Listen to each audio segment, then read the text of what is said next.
Wel, helo a croeso i'r sesiwn byw Troseddeg. Fi yw Mr Eirin Jones, athro Troseddeg gyda e-ysgol. Dwi wedi bod yn athro ers 34 o flynyddoedd. Wedi dysgu nifer y bynciau gan gynnwys hanes, cymdeithaseg, seicoleg, gwleidyddiaeth, y gyfraith, ac nawr yn dysgu criminoleg Troseddeg ers i'r cwrs dechrau yn 2015. Dwi'n cael y pleser o gwneud 3 cyflwyniad ar gyfer myfyrwyr Troseddeg. Maen nhw gyd ar gael i chi trwy garedigrwydd Carlam Cymru ac e-ysgol. Felly, ni'n ddiolchgar iawn i nhw am y cyfle i allu wneud hyn ac am cefnogi disgyblion Troseddeg ar draws Cymru. Nawr, beth dwi wedi gwneud eisoes, a mae o ar wefan Carlam Cymru, ydy edrych ar 3.3 a 3.4 ym mhapur uned 4.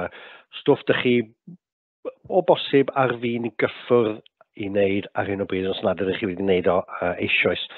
So 3.3 ydy'r cyfyngiadau sy'n gwynebu asiantaethau, mae yna argoll fyna, asiantaethau wrth geisio sicrhau rheolaeth gymdeithasol. So, beth sy'n stopio nhw rhag gwneud eu gwaith. Right? A wedyn mae eisiau chi ddadansoddi 3.4 pa mor effeithiol yw asiantaethau wrth geisio sicrhau rheolaeth gymdeithasol. A wedyn benes i oedd edrych ar papurau arholiadau o 2019, oherwydd mae strwythur y papurau wedi newid ers 2019, mae tariff maint y gwestiynau wedi newid, bod strwythur a math o gwestiynau ynghylch 3.3 a 3.4 wedi aros yr un peth. Felly, yn y cyflwyniad heddiw yma am y rhyw hanner awr nesaf, byddai'n mynd dros yn gyflym iawn beth nes i sôn am yn y cyflwyniadau hynny, chi gael blas ar beth sydd ynddyn nhw, neu atgoffa chi beth sydd ynddyn nhw os ydych chi wedi gwrando yn y blaen. Byddai'n edrych ar y siamplau eraill wedyn o'r cwestiynau hyn yn y cyfnod cyn 2019. A wedyn fyna gyfle i fi ateb cwestiynau sydd o bosib yn codi gan rhain chi sydd wedi ymuno gyda ni heddiw. A dwi'n gwybod bod un neu ddau gwestiynau wedi dod ar-lein yn barod a na i geisio ateb heina i chi hefyd. Felly, yn gyntaf, 3.3 cyfyngiadau sy'n wynebu asiantaethau wrth geisio sicrhau rheolaeth gymdeithasol. Wel, doi beth rili cyn fi ddechrau. Mae'n anodd gwahaniaethu rhwng 3.3 cyfyngiadau a 3.4 pa mor effeithiol. Oherwydd mae'r cyfyngiadau maen nhw'n wynebu yn mynd i cael effaith ar pa mor effeithiol ydyn nhw. Okay? Felly, ydych chi methu ymdrin a 3.3, 3.4 fel meysydd ar wahân, achos mae'r cyfyngiadau, wrth gwrs, yn un o'r rhesymau pan maen nhw pobl yn cwestiynu pa mor effeithiol ydyn nhw. Okay? So, mae'n anodd iawn, fel gwch chi weld, wrth mynd ymlaen i wahaniaethu hynny. Yr ail beth ydy y gair yma rheolaeth gymdeithasol. Pan mae pobl yn gweld o, maen nhw'n cael panic, dwi'n gwybod o brofiad. Okay? Neu dyn nhw ddim yn deall y cwestiwn. Chos dyn nhw'n derm da ni'n dod drosto fo, neu'n bywyd dyddiol. Wel, ystyr rheolaeth gymdeithasol i bob pwrpas ydy rheoli ymddygiad. Okay? Rheoli ymddygiad, social control. Fel da ni'n cael ein rheoli yn y gymdeithas, ac yn hyd-destun Troseddeg, mae'n bwysig iawn bod ni'n gallu rheoli ymddygiad pobl fel bod nhw'n cadw at y gyfraith a ddim yn torri gyfraith. Okay? So, mae'n ddangos chi'n gwestiwn fel pa mor effeithiol am ei heddlu o ran y rheolaeth gymdeithasol. Yn swnio'n un anodd, dwi. Ond os dwi'n newid o nawr i pa mor effeithiol yw'r heddlu o ran y rheoli ymddygiad, all of a sudden mae'n dod lot mwy hawdd yn dweud. So mae'n ddangos am rheolaeth gymdeithasol yn hyd-destun rheoli ymddygiad, rheoli ein ffordd ni'n behafio i wneud siŵr bod ni'n cadw at y gyfraith. Okay? Doi beth pwysig fyna. So, beth nes i edrych yna fo? I ddechrau oedd ail droseddu. Okay? Nawr, mae ail droseddu yn fater bwysig iawn i'r heddlu, i'r llysoedd, i'r CPS, i'r gwasanaeth brawf, achos mae'n gwneud bywyd cyrff mae hyn i gyd yn anoddach. Mae'n anoddach, mae'n llawer iawn mewn biwrocrataidd, mae'n rhoi bwrn ar y asiantaethau mae gyd. Ac mae'n gostus iawn iawn, fel chi'n gallu gweld ar y sleid fan'na, mae'n costio 11.1 biliwn o bunnoedd y flwyddyn, oherwydd bod pobl yn ail droseddu. A mae hwnna siŵr yn godi gan bod costau pob dim yn 2023 wedi codi, mae hwn yn rhywbeth sy'n mynd i godi. A mae ail droseddu'n codi am ddoi reswm. Un, wrth gwrs, mae'r llysoedd yn lot mwy llym. Okay? A'r llall wrth gwrs ydy y twf yn pobl sy'n cael ei gorychwynio sydd ar drwydded sydd yn ffindio hynna'n nôl yn carcha, sy'n cael ei galw nôl i carcha. So mae'n double-edged sword fel maen nhw'n gweud yn Saesneg. So mae hwnna ac i destyn y ffaith hefyd bod cosbau llawer iawn mwy llym. Yn 2003 er enghraifft, oedd ar gyfer taledd oedd carchar y moes yn golygu 12 mlwyddyn a 5 mis. Wel, yn 2023, mae carchar y oes yn golygu 21 blwyddyn a 3 mis yn cyd-fynd, wrth gwrs, gyda mantra yr asgell more time, less crime. Na, pwy'n ydych chi'n credu na beidio, a dyna be maen nhw'n gyrru, bod dyna pobl gwario mwy o amser yn y carchar. Mae troseddau treisiol erbyn hyn yn golygu bod chi'n gwario 26 mis fwy yn y carchar yn 2023 na fyddech chi wedi gwneud yn 2003. Felly mae'r holl elfen o ail droseddu, wrth gwrs, yn problematig. Ac y cyfyngiad, wrth gwrs, y broblem ydy, a beth sy'n cael ei awgrymu, wrth gwrs, trwy hyn ydy, dyw carchar ddim yn gweithio. Mae pobl yn mynd i carchar, maen nhw'n dod allan, maen nhw'n ail droseddu. So mae hwnna yn cyfyngu ar gallu ni i reoli ymddygiad, i reolaeth cymdeithasol. Okay? Da ni ddim yn llwyddiannus. Nawr, gyda hwnna, mae problemau cysylltiol yn dod. Mae gorboblogi yn fater difrifol. Mae ymysodiadau y staff yn fater difrifol. Mae cyfraddau hunan ladd yn uchel iawn. Mae cyfradd pobl sy'n hunan niweidio yn uchel iawn. Ac ar ben hynna, mae costau yn mynd yn uwch ac yn uwch ac yn uwch. So, be mae'n golygu wrth gwrs ydy carchar ddim yn cael y cyfle i wneud un peth sy'n hanfodol ar gyfer eu gwaith nhw, sef adsefydlu. Okay? Rehabilitation. Gwneud siŵr pan mae carchar yn gadael y carchar, dyn nhw ddim yn ail droseddu to. So mae ail droseddu yn effeithio'r CPS, mae'n effeithio'r heddlu, mae'n effeithio y llysoedd, mae'n effeithio gwasanaeth brawf, mae'n effeithio pawb sy'n trio rheoli ymddygiad pobl, rheolaeth cymdeithasol. Ond dwi ddim ar ben ei hun, dwi ddim yn ynysig. Right? Mae'n ynghlwm gyda pethau fel diffyg adnoddau a cefnogaeth, mae'n ynghlwm gyda problemau cyllid. Okay? Mae'r holl beth yn dod at ei gilydd i greu un problem fawr o ran cyfyngu gallu i rheoli ymddygiad, fel gwch chi weld yn munud. Okay. Felly, cyfyngiad arall, nes i sôn am yn y fideo, ydy hawliau sifil, neu ein hawliau ni fel unigolion. Nawr, mae'r hawliau mae gyd chi'n gweld ar y sgrin a dwi'n sôn amdano fo yn y fideo cyntaf, y cyflwyniad cyntaf i e-sgol. Yno i amddiffyn rhag gwladwriaeth ein gothrymu ni gormod. Bydda Mark swn i'n dweud diolch yn fawr am hawliau hynny. Maen nhw'n hanfodol bwysig i sicrhau bod gwladwriaeth cyfalafol ddim yn gothrymu ar bobl gyffredin. Okay? Ond maen nhw diolch byth, yn atal asiantaethau rhag cyflawni ei gwaith o rheoli ein ymddygiad ni. Okay? Nawr, dwi'n dweud lot mwy am hwn yn y cyflwyniad fel nes i ddweud, a mae werth edrych yna fo, achos mae hwn yn un cwestiwn dyw cybac ddim wedi gofyn yn y gorffennol. Yn wedig nawr bod deddf drefn gyhoeddus, Public Order Bill, wedi cael ei basio'n 2023 sy'n cyfyngu yn hawliau ni i brotestio ddechrau. Okay? Mae hawl dy heddlu aton ni rhag dod â dyfeisiadau locking on, stwff falle mae pobl yn dweud clymu hyn i chains neu clymu hyn i statues, a pobl yn pobl extension rebellion sy'n mynd yn y gliw i glynu hynna as bethau. So mae'n hawliau ni wedi cael ei effeithio i raddau helaeth, os yni'n dadlau, gan mesur neu'r deddf trefn gyhoeddus mae gath ei basio yn 2023. Okay? So mae hwnna'n un issue sy'n mwy o lain yn ysig o adnoddau a cefnogaeth a cyllid a ail droseddu. Nawr, wrth gwrs, ynghlwm gyda'r holl ddadl am cyllid a adnoddau a bod dim ydy adnoddau a cymorth. A mae hwn yn allweddol yna. Okay?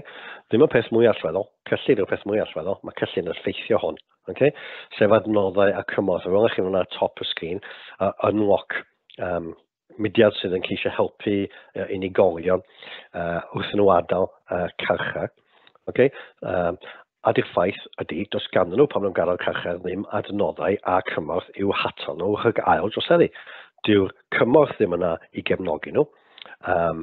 Dyw'r adnoddau ddim yna i gefnogi nhw trwy gydol eu taith. O ran cael ei rhyddhau, mae nifer iawn ddim efo tŷ fynd iddo. Does dim swydd gyda nhw fynd iddo. Dyn nhw ddim wedi cael hyfforddiant, felly maen nhw'n cael ei gadw mas o carchar, a maen nhw'n landio fan hyn yr un sefyllfa oedd nhw ynddo fo cyn bod nhw'n mynd i carchar yn lle cyntaf. Nawr un o dibenion neu un o peth mae carchar fod i wneud ydy ansefydlu. Helpu chi adael y carchar fel bod chi ddim yn ffeindio chi yn y sefyllfa lle ydych chi gofyn ail droseddu to. Ond nath Ofsted yn ddiweddar, sef y cwmni neu mudiad, cwmni sydd yn arolygu carchardau ddweud yn ddiweddar bod i treian, third, o garchardau gyda rhaglenni addysg sydd yn anigonol, inadequate. Mae hynny oherwydd bod nhw ddim gyda'r cyllid, bod nhw ddim wedi cael yr arian sydd angen nhw i gynnig y rhaglenni addysg yma neu triniaethau gwahanol, a dyn nhw ddim efo staffio. Da ni nôl adnoddau a cymorth. Ond y rheswm dyn nhw ddim efo'r adnoddau a cymorth yma ydy'r diffyg cyllid, yr arian sydd gyda nhw. Mae diffyg sgilniau gyda nhw pan nhw'n gadael y carchar. Mae 62% gyda sgil darllen llai na 11 oed. Mae sgilniau rhifedd yn y carchar yn cedi yn cyfateb i ddisgybl 9 oed mewn ysgol. Does gan y carchardau ddim yr adnoddau dynol, staff, na'r adnoddau materol, adnoddau fel llyfrau a adnoddau fel yna, y cyfarpar sydd angen i ymateb i'r broblem hynny. Mae ROTL yn broblem, Release on Temporary License yn broblem, wedi oherwydd bod nhw'n cael ei rhyddhau ar ddydd Gwener. Nawr, dydd Gwener, wrth gwrs, mae yna ddiffyg cefnogaeth i gael, adnoddau cymorth, diffyg cymorth. Mae cynghorau wedi cael, mae canolfannau gwaith wedi cael, mae canolfannau lles wedi cael. Mae hwnna'n broblem mawr sy'n gwynebu nhw diffyg adnoddau yma. A mae'n arwain at ail droseddu. Maen nhw'n ffindio hynna yn yr un sefyllfa goedden nhw pan ddeth nhw mewn i carchar yn y lle cyntaf. So mae yna link amlwg fan yna, does e? Rhwng ail droseddu, rhwng adnoddau a chymorth, a rhwng adnoddau cymorth a'ch cyllid. Mae'r tri yn effeithio ar ei gilydd. Felly mae'r link yn amlwg yn y prif beth fan hyn. Y prif beth fan hyn, sef cyllid. Os bydd yna fwy o arian ar gael, bydd yna adnoddau a chefnogaeth llawer iawn gwell, ac efallai byddai ffigurau ail droseddu yn llai. Nawr, yn y cyflwyniad dwi'n sôn am y diffyg cyllid yma a'i effaith o. Nawr ni bai bod chi'n credu bod yn the milk of human kindness, cyllid yw pob dim. Diwedd y gard yma sleid yn dweud yw y geiniog. Ond beth sydd wedi digwydd dros y blynyddoedd yw torri gwasanaethau. Heddlu wedi cael ei torri rhwng 19 a 25%. Maen nhw nawr yn gobeithio cael llawer iawn fwy o heddweision mewn. Na i sôn mwy am hynny. Na i sôn mwy am carchardau staffio pan dwi'n sôn am pa mor effeithiol yn nhw. Cos pan ydych chi'n sôn am cyfyngiadau, mae hwn yn effeithio ar pa mor effeithiol ydyn nhw. Mae CPS yn gwynebu beirniadaeth oherwydd diffyg staffio a gwasanaeth brawf ddim efo hanner digon o staff i allu gwneud ei swydd yn iawn. So mae'r cyllid ma'n effeithio popeth o diffygion o ran staff, ymgeision i breifateiddio y rhan o waith cwmnïau annibynnol o ran y gwasanaeth brawf. Mae'n bwydo mewn i bob mater sydd yn cael effaith ar pa mor effeithiol yw'r asiantaethau yma, ac felly maen nhw'n gyfyngiad ar yr asiantaethau yma. Nes i wedyn edrych yn gyflym iawn ar 3 mater arall sy'n effeithio ar sut mae asiantaethau yn gwneud eu gwaith. Polisïau lleol a cenedlaethol yn fater, heb gael ei ofyn fel cwestiwn eto. Pan mae'r heddlu'n gofyn mynd ar ôl blaenoriaethau lleol neu cenedlaethol, mae o'n cyfyngu ei gallu nhw i targedu materion eraill. Ni'n darllen adroddiad yn y BBC Wales heddiw ynglyn â'r ffaith bod troseddau cyllid wedi cynyddu cryn dipyn o ryw 500 i ryw 200 o beth o'n cofio'r numbers yn iawn. Mae'r heddlu felly yng Nghymru yn siŵr o dargedu troseddau cyllell yn y misoedd nesaf, sy'n golygu wrth gwrs bydd llai o adnoddau yn cael ei roi i faterion eraill. So dyna fel mae hwnna'n gyfyngiad. Mi fydd heddlu Cymru yn rhoi fwy o sylw i plismona 20 milltir yr awr. Mae hwnna'n blaenoriaeth cenedlaethol i Gymru. Bydd nhw'n felly heddlu Cymru yn tynnu adnoddau ffwrdd ac yn mynd efo ar y mater yma o blismona 20 milltir yr awr. So wrth nhw'n gwneud hynny, wrth gwrs, mae yna ddiffyg ffocws ar materion eraill, enghraifft cyffuriau, problem cyffuriau ac yn y blaen. A mae hefyd nawr diffyg cysondeb ar draws lluoedd heddlu, lle falle mae rhai heddluoedd enghraifft Durham, blaenoriaeth lleol yw nid pobl sy'n cario meintydd bach o gyffuriau, so dyn nhw'n rhoi llawer o bwyslais yna yng Nghymru da ni yn. Okay? So mae yna ddiffyg cysondeb yn bodoli ar eu polisïau lleol y cenedlaethol hefyd. Mae yna ddylanwad gwleidyddol yn amlwg, gyda rhoi sampl i Sŵel a Brefaman, gweinidog cartref yn dweud blwyddyn diwetha dylid stopio bobl rhag cysgu mewn tents ar y stryd, hwnna'n golygu bod y heddlu'n gofyn mynd allan i blismona hynny. Okay? So mae polisïau lleol y cenedlaethol yn cael effaith ar maen nhw'n cyfyngu weithiau ar gallu heddlu i wneud eu swydd yn effeithiol. Okay? Amgylchedd fyny. Eto, heb gael ei ofyn fel cwestiwn. Mae fel cylch dieflig, vicious cycle, dwi. Maen nhw'n dychwelyd i'r un awyrgylch nath anfon nhw i jail yn y lle cyntaf. Os ydych chi'n fan o Will Smith yn Fresh Prince of Bel-Air, pan oedd o torri gyfaith, oedd o'n mynd i fyw efo ei uncl cyfoethog yn Los Angeles. Wel, diwna ddim yn digwydd i bobl cyffredin. Maen nhw'n mynd nôl, lle maen nhw'n mynd? Maen nhw'n allan o carchar, lle maen nhw'n mynd pan maen nhw'n allan? Maen nhw'n mynd nôl i'r un awyrgych nath arwain iddyn nhw fynd i'r carchar yn y lle cyntaf. Okay? Does dim arian gyda nhw'n aml, maen nhw'n cael grant o 46 pint, unwaith maen nhw'n cael ei gadael mas o'r carchar. Does dim system cefnogaeth teuluol yn anaml iawn. Does dim cyfleoedd gyda nhw, os ydych chi efo record troseddol, mae 88% o gyflogwyr yn dweud byddwn nhw'n meddwl dwywaith cyn eich cyflogi chi. So bydda Merton, sy'n cael ei gwaith blwyddyn 12 yn dweud, does dim modd ydych chi gyrraedd y nod. No means to achieve the goals. So ydych chi'n choice troseddu. Fydda Maxwell yn dweud bod chi'n mynd i fynd nôl mas o carchar byw mewn cymdeithas sy'n efo anghyfrifoldeb. Chi'n mynd i dreimlo chwystredigaeth, frustration mawr, a chi'n mynd i droi at troseddu, achos dyna fel mae'r system cyfalafol yn gweithio. Ac eto, pan bod hyn yn digwydd, ni nôl i diffyg adnoddau a diffyg cefnogaeth. A pan bod diffyg adnoddau, diffyg cefnogaeth, diffyg arian. Okay? So mae'r tri peth yn plethu mewn I gilydd pan ydych chi sôn am unrhyw gyfyngiad sy'n gwneud CPS, heddlu, llysoedd, gwasanaeth brawf, sy'n yn arwain at ail droseddu sy'n yn gostus iawn. Sy'n syndod bod y cyfraddau ail droseddu mor uchel. Pwy obaith gyda nhw fi ni? Nawr, peth ola ar y sleid yma yw troseddau am resymau moesol. Okay? Oedd hwnna'n gwestiwn yn 2023, felly na'n gyflym iawn dros hwn, mae'r cyfyngiad fan hyn yn amlwg. Mae'n anodd iawn rheoli ymddygiad nhw, rheolaeth cymdeithasol anyn nhw, achos maen nhw'n teimlo bod nhw'n gwneud y peth iawn. Nawr, yn y fideos, dwch chi edrych nôl nes I sôn am rhai digwyddiadau lle oedd pobl wedi gwneud rhywbeth am rhesymau moesol cei Gilderdale, dych chi'n gweld yn y llun fan hyn. So, edrych nôl ar fideo am hwnna, ond mae'r ateb I hwnna pan bod yn gyfyngiad yn eitha syml, o ffaith bod nhw'n meddwl bod nhw'n gwneud y peth iawn. So, maen nhw'n anhebygol o newid I ymddygiad nhw. Okay? Reit, nawr allwn ni droi yn gyflym I edrych ar 3.4, sef dadansoddi pa mor effeithiol yw asiantaethau wrth geisio sicrhau rheolaeth cymdeithasol. Right? Okay, swnio'n gwestiwn yna. Dio ddim. Pa mor effeithiol yw asiantaethau, right? Heddlu, CPS, llysoedd, carchardau, gwasanaeth braf, wrth geisio sicrhau fod pobl yn bafio, wrth geisio rheoli ymddygiad. Okay?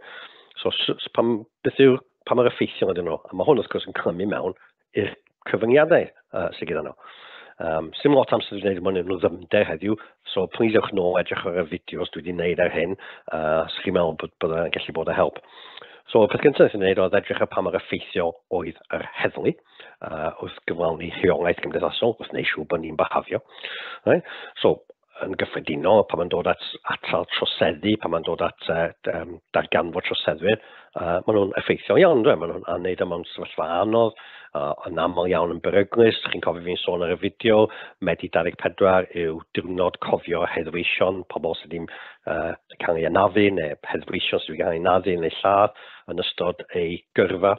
Ewch ar y website i gael gweld beth maen nhw'n gwneud. Maen nhw'n delio gyda rai troseddau tu allan i'r llys, sydd wastad yn beth da, atal pobl cael profiad o fod yn llys. A wrth gwrs, mae yna unedau arbennig gyda nhw sydd yn targedu troseddau arbennig, cyffuriau, troseddau difrifol, troseddau terroristaidd, troseddau technolegol. Okay? Ond weithiau, dyn nhw ddim, mae'n chi gweld sgrin, dyn nhw ddim mor effeithiol. Ac yn y fideo, dwi'n rhoi sawl esiampl i chi o adegau pan nhw ddim mor effeithiol. Enghraifft, llofruddiaeth Stephen Lawrence yn 1993 ac adroddiad McPherson nath mas yn 1994 yn awgrymu bod hiliaeth sefydliadol yn rhan o wneithuriad yr heddlu. Llofruddiaeth Damil a Taylor yn 2000 yn fater lle gath y CPS a'r heddlu ei cwestiynu a'i beirniadu'n fawr. Hillsborough, wrth gwrs, y digwyddiad yn 1989, digwyddiad ar esgyn ystod dangosodd yr heddlu ddim ond yn cael ei gyfadder yn llawn mewn gwirionedd blwyddyn diwetha 2023. Felly mae hwnna'n fater sydd codi cwestiynau ynglyn â effeithiolrwydd y heddlu yn ei rôl. Ac wrth gwrs y ddoi brif beth sydd wedi codi gwrchu'n llawer iawn o bobl ydy ymddygiad y doi blismon yn benodol, Wayne Couzens, yn 2021, mi nath o herwgipio, treisio a lladd Sarah Everard. Hefyd, wnaethon nhw cael vigil trio cofio Sarah Everard, nath o heddlu met i mewn i'r vigil a arestio 4 person am dorri rheolau Covid, bach yn ansensitif byddwn ni'n dweud. A hefyd, achos David Carrick, heddwas arall yn Ionawr 2023, nath o gyfadda i 49 achos o ymdrin yn rhywiol, yn anghywir gyda menywod yn amrywio o cyffwrdd anweddus i treisio. Felly, nath hwnna godi lot o gwestiynau mewn gwirionedd ar y heddlu. Okay? Felly mae hwnna'n esiamplau nhw ddim yn bod mor effeithiol o hynny. Nawr, yn clymu mewn i hynny, byddai heddlu'n dadlau, wel, da ni'n effeithiol oherwydd bod dim adnoddau da ni, da ni'n ôl i gyfyngiadau, dim adnoddau da ni, sy'n mae cefnogaeth da ni, a na i sôn mwy am hyn am munud, achos mae'n gwestiwn wedi dod mewn am hwnna. Da ni efo diffyg staff o ran heddlu, mae nifer yn gadael y llu heddlu, a dyn ysdim digon, mae pobl sy'n dod mewn yn ifanc ac yn ddibrofiad, a mae hwn yn arwain at camgymeriadau. Okay? Ond mae'n resymau eraill am y heddlu, a na i sôn am hwnna. Ydy o'n llu effeithiol yn gyffredinol? Wel, wrth gwrs, i raddau, mae'n llu effeithio, ond dwi'n bydda cymdeithas allan o reolaeth yn llwy. Ond mae llu heddlu wedi cymryd tipyn o hit yn ddiweddar oherwydd ymddygiad 1 neu 2 o bobl, ond dyna mater y swydd fe, pan mae beth yn digwydd fel hyn, mae'n parddio'r proffesiwn i gyd. Ond mae'n gwestiwn dod mewn am hwnna, diddorol iawn na ateb hwnna, mae'n neud a dweud tym bach mwy am hynny. CPS yn gorff arall, effeithiol yn ynghyd-destun y ffaith bod nhw'n annibynnol. Maen nhw'n gweithio 24 awr, 7 dydd, wythnos, 365 diwrnod y flwyddyn gyda CPS direct. A wrth gwrs, maen nhw'n effeithio iawn o'r ffaith dyn nhw ddim yn mynd â pobl i'r llys, ond i bai bod nhw'n dilyn y trefn, model trefn briodol. Maen nhw'n dryngwyr iawn yn edrych ar y prawf tystiolaeth, oes digon o tystiolaeth, a'r prawf wrth gwrs bydd y cyhoedd. Ydy o'n bydd y cyhoedd i ni fynd â'r personau carchar. So mae yna nifer y siamplau o achosion llys sydd yn mynd rhagddi yn cwbl ddiffwdan, a mae pobl sy'n euog yn cael ei daganfod yn euog, pobl sy'n ddieog yn cael ei daganfod yn ddieg. Felly maen nhw'n gallu bod yn gorff effeithiol iawn. Ar y llaw arall, mae yna gwynion wedi bod am y CPS. Cwynion bod nhw'n rhy ganolog, bod nhw'n rhy fiwrocratig, a bod nhw'n rhy agos at y heddlu. Mae yna adegau penodol lle maen nhw wedi cael ei beirniadu am y ffordd maen nhw'n delio er enghraifft gyda achosion treisio, rape. penderfynu ddim un pobl. Enghraifft, mae yna backlog enfawr nawr o achosion, a mae'n cymryd tua 1,000 o ddiwrnodau i achos trais feip i gyrraedd y llys. Okay? Dyn nhw ddim efo'r staff i baratoi yr adroddiadau i baratoi'r tystiolaeth sy'n angenheidiol. Eto, ni nôl at staffio, ni nôl at cymorth, ni nôl at cyllid sy'n cael effeithio a bobl sy'n nawr droseddu a mae'n effeithio ar pobl sydd fod yn y carchar, ond dyn nhw ddim. Nawr, os chi'n moyn gwybod mwy am achosion yna, chi'n gweld nhw ar y sgrin o'ch blaen chi, achosion Abu Hamza, Damel Owateila, Arglwydd Jenna, a llythyrau camgymeriadau mae CPS wedi gwneud, wel, edrychwch ar y fideo. Ond cofiwch mae gyd yn linked i adnoddau staffio a cyllid. Okay? Nawr, os chi'n moyn gwybod mwy am hynna, oedd adroddiad glidwel yn sôn am y problemau fel y CPS, ac adroddiad yr Arglwydd Goldsmith, Lord Goldsmith. Mae CPS erbyn hyn yn trio ail ddiffinio hynna, okay? Reinvent yw gael, yn trio ail ddiffinio hynna trwy gwella ei effeithiolwydd a gwneud bai gymgymeriadau. Mae'n dod at cyfathrebu gyda cyhoedd a cyfathrebu gyda llysoedd. Okay? So mae yna gwestiynau'n cael ei codi am effeithiolwydd nhw. Y farnwriaeth heb codi fel cwestiwn. Dyma crynodeb i chi o be nes i weid am y farnwriaeth, y ffaith bod o yn gweithredu'r gyfraith yn effeithiol, wrth gwrs. Mae yna wahanol fath o llysoedd maen nhw'n gofod gweithio. Mae yna llys y Nadron, llys y Goron, llys y Pel, yr Gorych Aflys. Okay, so mae yna lot o wahanol llysoedd sy'n gweithredu'r cyfiawnder yn effeithiol iawn. Mae rhan fwy o bobl yn Mhrydain efo bydd yn y system gyfreithiol. Mae hwnna'n cael ei ddangos ar sawl arolwg. A does dim lot o etholiadau yn digwydd bod yna degau a cannoedd o filoedd o achosion llys bob blwyddyn. Blwyddyn diwetha, dwi'n meddwl yna 550 apel yn erbyn penderfyniad. A gath cyfran o heiniau i taflu mas yn syth. Felly mae hwnna'n dangos bod y system yn gallu bod yn eitha effeithiol, ond fel pob system, mae'n dioddef oherwydd adnoddau, cefnogaeth, cyllid.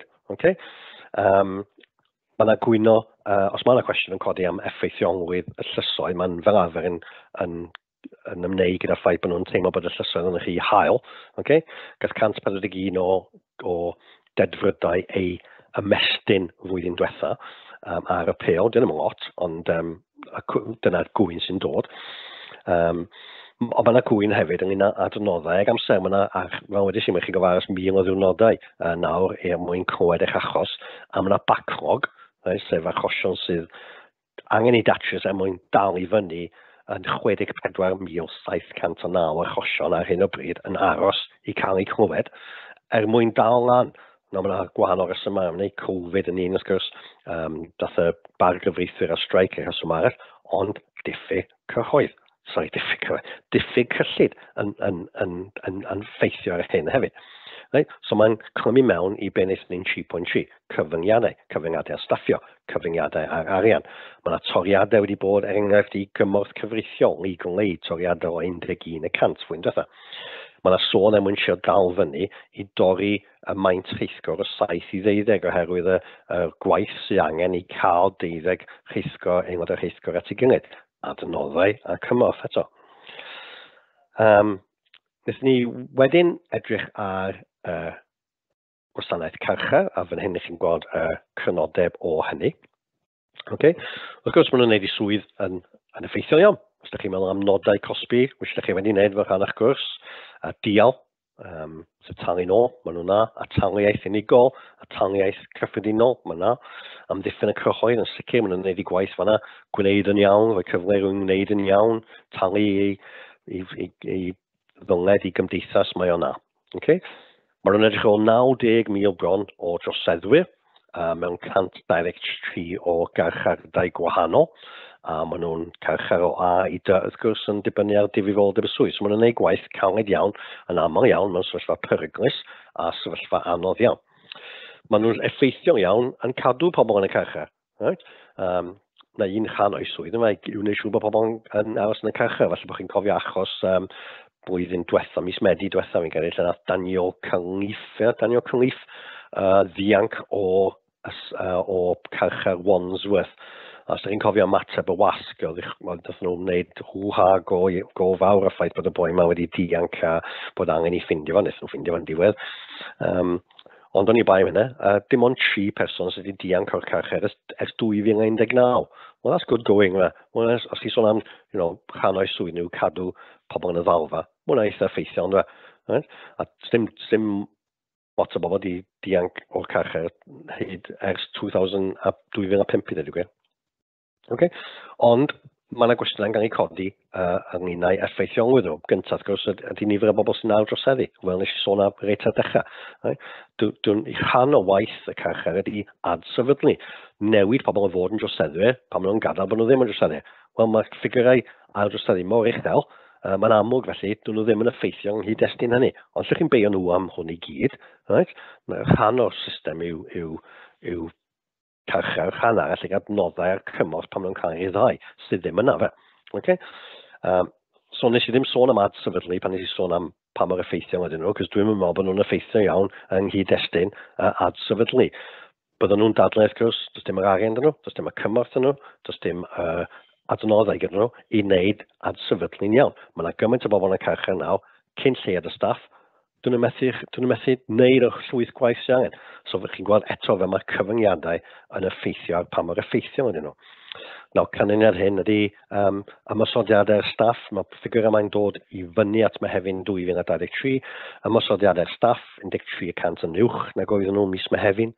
13% yn uwch erbyn Mehefin 2023 nag oedden nhw flwyddyn hynt.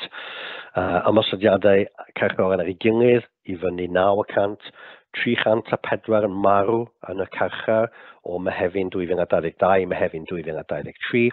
Mae hwnna yn cynnwys 92 o bobl yn cyflawni hunanladdiad sydd fyny 24%. A 64,348 o bobl yn hunan niweidio yn y carchar. Nawr, un o swydd carchardau edrych ar ôl lles carcharorion.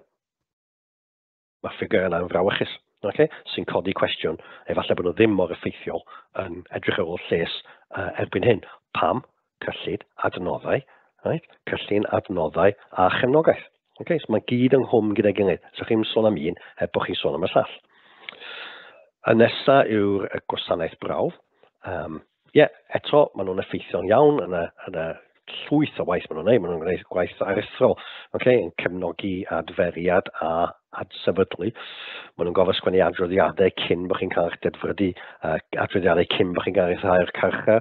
Maen nhw'n gwneud edrych ôl lles dioddefwyr, edrych ar ôl pobl sydd ar drwydded, edrych ar ôl pobl sydd yn gwasanaeth cymunedol. So mae llwyth o waith ydyn nhw'n gwneud, oedd yn arfer cael ei gwneud gan cwmnïau annibynnol, cwmnïau adsefydlu cymunedol, sydd nawr wrth gwrs wedi gorffen, dwi'n sôn am hyn yn fy nghyflwyniad rhif 2, sydd wedi mynd, a mae'r gwaith mae gyd nawr wedi landio ar ddesg gwasanaeth brawf, a mae'n syml iawn, dyn nhw ddim yn gallu ymdopi gyda fo. Okay? So, da ni nawr yn sôn am pam maen nhw ddim o'r effeithiol.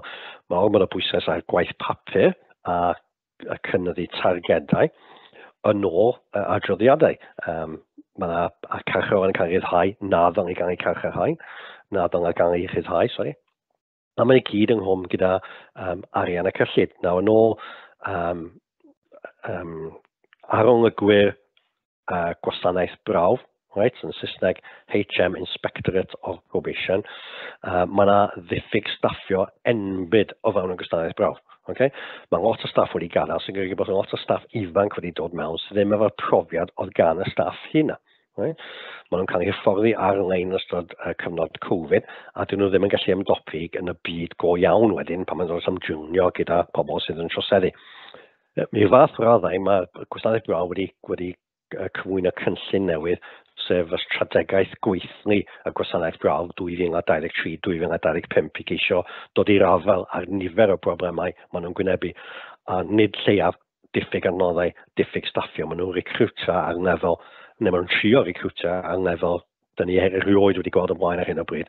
Ond mynd I ffini fan anodd, cos dych cyllid ddim yn mynd I fod yna mwyn recrwtio a nifer maen nhw'n moyn. Yr un ola nes I oedd elusennau, wrth gwrs, ar ymgyrch gofal nid carchar, a ni'n da ar gyfer Prison Reform Trust, ni'n da ar gyfer ymddiriedolaeth y tywysog, fydda buddsoddi mewn dyfodol, ymgyrch maen nhw wedi gwneud fan'na, sydd wedi golygu bod Princess Trust wedi cael 22 miliwn o bunnoedd gan y Llywodraeth I helpu pobl ifanc I osgoi mynd i'r carchar. Prison Reform Trust, ymddiriedolaeth diwygio carchardau, hefyd wedi gwneud care not custody, wedi cael 50 miliwn o bunnoedd gan y Llywodraeth. So, llawer iawn o effeithiolwydd fan'na. Os da'n teimlo bod yn wrong I gwestiynu effeithiolwydd mudiadau gwthio, oherwydd, chi'n mynd disgwyl I byd gan nhw, I fe, mae nhw beth ma'n gallu gwneud o ran arian, gwirfoddolwyr yn mynd I fod yn effeithiol, cos ydych chi'n mynd disgwyl bod yn neud, mae pob dim yn wirfoddol, dwi'n ond maen nhw'n gwynebu problemau o ran newid ymddygiad pobl, rheolaeth cymdeithasol, diffyg arian, dyw pobl ddim eisiau rhoi arian I elusennau sy'n ymwneud gyda pobl sy'n torri gyfraith, diffyg pŵer I ddylunwadu yn banfater mawr, maen nhw'n dibynnu ar gydweithio a cael llwybr I Llywodraeth yn aml iawn dyn nhw ddim efo rhain. Now, mae yna gwestiynau ychwanegol allwch chi edrych yno fo, yn deillio papurau eraill, er enghraifft 2017, sori bod hwn yn Saesneg, dadansoddwch effeithiolwydd rheolaeth cymdeithasol tu fewn I carchardau. Hynny yw, pa mae'r effeithiau nhw'n carchardau ar wneud siŵr mae pobl yn behafio ar rheoli ymddygiad. Okay, ddim yn anhebyg I beth chi gael. Eto, mae'n cymryd mewn gyda 3.3 a 3.4 adnoddau, arian, ail droseddu, cyllid, heb sôn am y problemau unigol sydd gan carchardor o ran staffio gan y blaen, gyd o pethau nes I sôn am. Heddlu di hwn, cyfyngiadau ar y heddlu, cyfyngiadau, ddim yn effeithiol, un peth. Eto, cwestiwn tebyg, 2018. Maffi hwnna. Anodd iawn gwestiynu elusennau a dweud bod nhw ddim yn effeithiol pan chi'n ddiolchgar am mae yna elfennau sy'n cael effaith arnyn nhw, wedwn ni hynny. Cwpl o gwestiynau wedi dod mewn. Ydy'r llu heddlu yn wynebu argyfwng o ran colli ffydd erbyn hyn? Wel, dwi'n meddwl bod nhw yn. Mae'n siŵr bod cwestiwn yma'n wedi cael ei gysylltu gyda pa mae'r effeithiol. Adroddiad gan arolygwyr yr heddlu, na wedi enw llawn nhw, HM Inspector of the Constabulary and Fire and Rescue Service, so arolwg y heddlu, dyn enw Andy Cook, yn dweud bod hyder y cyhoedd yn yr heddlu yn hanging by a thread, na I eiria fe ddim geiria fi. So heb os nag yn ei blaen, mae'r llu heddlu wedi cymryd, wedi cael ei fwrw cyn dipyn yn diweddar, ac yn benodol gweithredoedd Wayne Cousins a gweithredoedd David Carrick wedi parddio llu heddlu gyd. A dyna beth sy'n digwydd pan mae heddlu'n cael ei gwestiynu, mae un neu ddoi o afalau drwg fel mae'r ddywediad yn mynd yn effeithio ar bob. Mae hanner y bobl yn bodoli oherwydd arolygwyr eu hunan, yr inspectorate. Does dim y pŵer gyda nhw I orfodi lluoedd heddlu I weithredu yr argymhellion maen nhw'n gwneud. Maen nhw'n gallu argymhellion, ond dwi'n decide I llu heddlu ymateb iddyn nhw. Enghraifft, wnaethon nhw'n ei argymhellion recrwtio a fetio pobl sy'n dod yn y heddlu. A mae inspectorate ar arolygwyr yn dadlau bod bydden nhw efo mwy o bŵer I wneud hynna, bydda'r llu heddlu llawer iawn mwy effeithiol.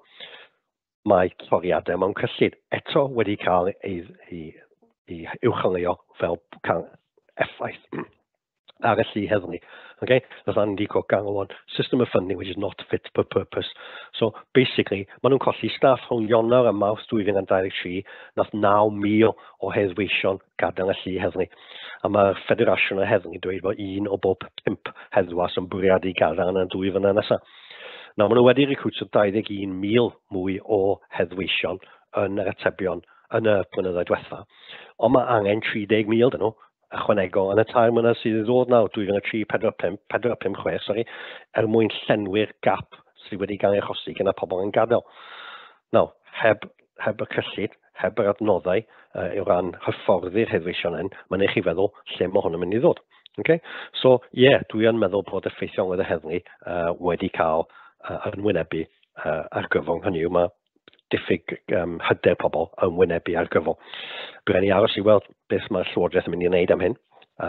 Bydd boed yna'n Llywodraeth presennol neu Llywodraeth newydd ar ôl yr etholiad. Ddim un am question spotting, a mae rhywun I gofyn fi pa gwestiynau 3.3 sydd heb cael ei gofyn, wel dyma nhw.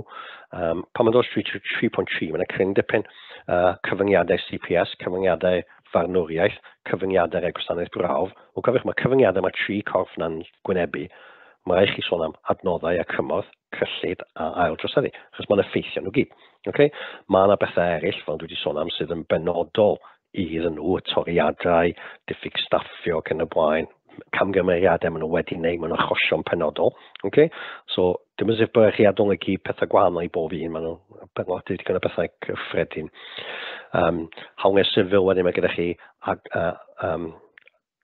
mynediad I adnoddau a chymorth, dwi wedi sôn lot am hwnna, mae pob dim dwi wedi sôn am heddiw wneud gyda adnoddau a chymorth ac I wneud gyda cyllid. Okay? A wedyn, 3.4, dim ond un sydd heb cael ei ofyn, sef pa mae'r effeithiol yw farnwriaeth. Dwi wedi sôn lot am hwnna heddiw, a fi wedi sôn lot amdano fo yn y cyfarfod diwetha, yn y 3 fideo diwetha. Wel, diolch yn fawr iawn, does dim cwestiynau eraill wedi dod i'n law. Diolch yn fawr iawn am ymuno ni gyda e-sgol a Carlam Cymru ar gyfer y cyflwyniad yma Troseddeg. Gobeithio fyddwch chi'n ffindio bydd ynddyn nhw. Dymuno'n dda chi yn arholiadau ac yn eich gwaith cwrs, wrth gwrs, ac yn gobeithio gewch chi llwyddiant. Diolch yn fawr iawn.